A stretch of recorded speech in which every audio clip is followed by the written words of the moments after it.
Yes, hello. Thank you so much, everyone. So we're talking today about nutrition across adolescence, and you all, in some way or another, are working with young people, with farms, with schools.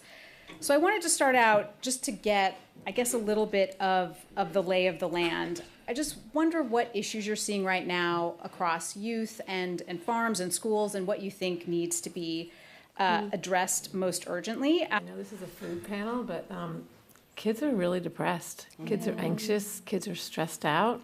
I mean, we all read about it and know about it, but we see that, and we see it in the classroom in terms of behavior. But in terms of this particular topic, we heard earlier, is it 1 in 5 children coming to kindergarten in New York City already at risk of chronic illness, overweight or obese? So we are working with a very unhealthy population. And I taught many years ago, and I saw it already happening then. Children couldn't walk a flight of stairs without having to stop to catch their breath. They couldn't focus in class.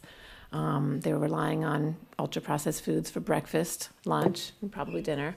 So we're unhealthy physically, and we are, unfortunately, if you call it unhealthy, but we're stressed out mentally in terms of what we're seeing. I mean, as you alluded to, this is a time of a lot of change in our country in many, many ways. And I think, a lot of people are in the city right now talking about problems, but also talking about solutions and things that can be done.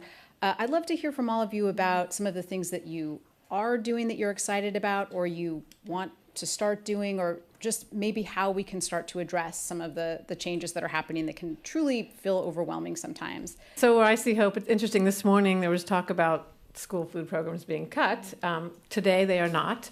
So I do see hope there. Wellness in the Schools works very closely with the Federal School Lunch Program. We work with our districts around the country to write recipes that are scratch-cooked, plant-forward, and culturally inclusive. And then we hire chefs who go into schools to help to train the cooks, the school cooks, on the preparation of those meals. And we do that not because we're shoving this down food service directors' throats, but because they're coming to us because they want this for their children. Mm-hmm. We know what what is said about school lunch and what's in the news about school lunch, but I see that change. We're working on a program with New York City. They feed 1 million. We together feed 1 million children every single day.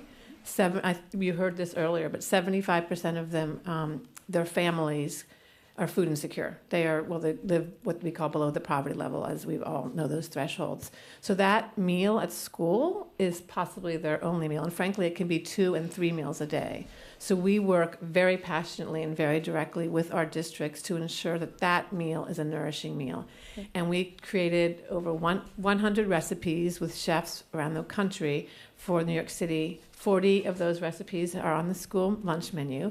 Everything from jollof cauliflower to cucumber salad to a kashari stew, recipes that the children recognize from the many cultures in the city. So I'm very, very hopeful about that, and we're continuing that program. And 32 million children rely on the federal school lunch program. About 22 million of those children, again, live below the poverty level. So again, it's such an important meal. Mm-hmm. And with cuts to SNAP, and cuts to WIC, and cuts to TFAP, and cuts to farm-to-school programs.